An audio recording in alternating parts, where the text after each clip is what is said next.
আসসালামু আলাইকুম বন্ধুরা, আজকে 16 নম্বর রোজা। কিন্তু গতকাল রাতে আমি প্রচন্ড ঘুমিয়ে গিয়েছিলাম আর ভোরবেলা ঘুম থেকে উঠে দেখি আজান দিচ্ছে, যার জন্য আজকে আর সেহরি খাওয়া হলো না।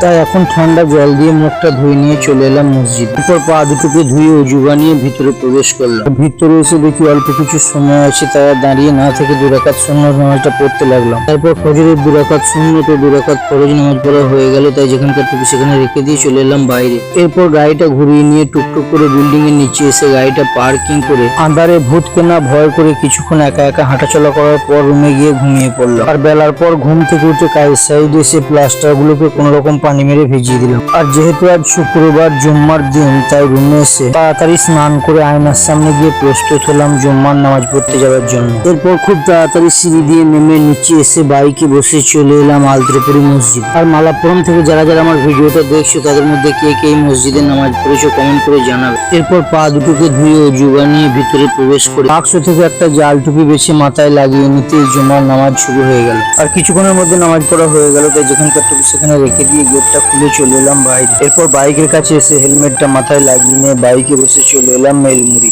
তারপর এখানে বাইকটা পার্কিং করে কিছুক্ষণের জন্য রুমে গেলাম ঘুমাতে। আর ঘুম থেকে উঠে ফলের দোকানে গিয়ে বেশ কিছু ফল নিয়ে চলে এলাম রুমে। এরপর ডান হাতে ছুরি ধরে সমস্ত ফল কেটে ফেলার পর কিচেনে এসে কালো আঙুরগুলোকে ধুয়ে জারের মধ্যে ভরে ফেললাম। এরপর তাতে সামান্য কিছু ঠান্ডা জল মিক্স করে ঢাকনা লাগিয়ে ফেললাম। এরপর জারটিকে মেশিনের উপর বসিয়ে সুইচ অন করে কানে মোড়া দিতে জারের ভিতরটা কালো থেকে লালে পরিণত হয়ে গেল। তো আজকে ইফতারের মেনু হিসেবে সামনে আছে বিভিন্ন রকমের ফল ও বেশ কিছু তেলে ভাজা। ইতিমধ্যে আজান শুরু হয়ে গেল, তাই আমি 1 পিস খেজুর মুখে দিয়ে ও 1 গ্লাস জুস পান করে চলে গেলাম মসজিদে। আর মসজিদে এসে সেই কালো পাথরের উপর পা দুটোকে ঘষে ধুয়ে নেওয়ার পর গেটটা খুলে ভিতরে প্রবেশ করলাম। তারপর এখান থেকে একটা জাল টুপি মাথায় লাগিয়ে নিয়ে মাগরিবের নামাজটা পড়তে লেগে গেলাম।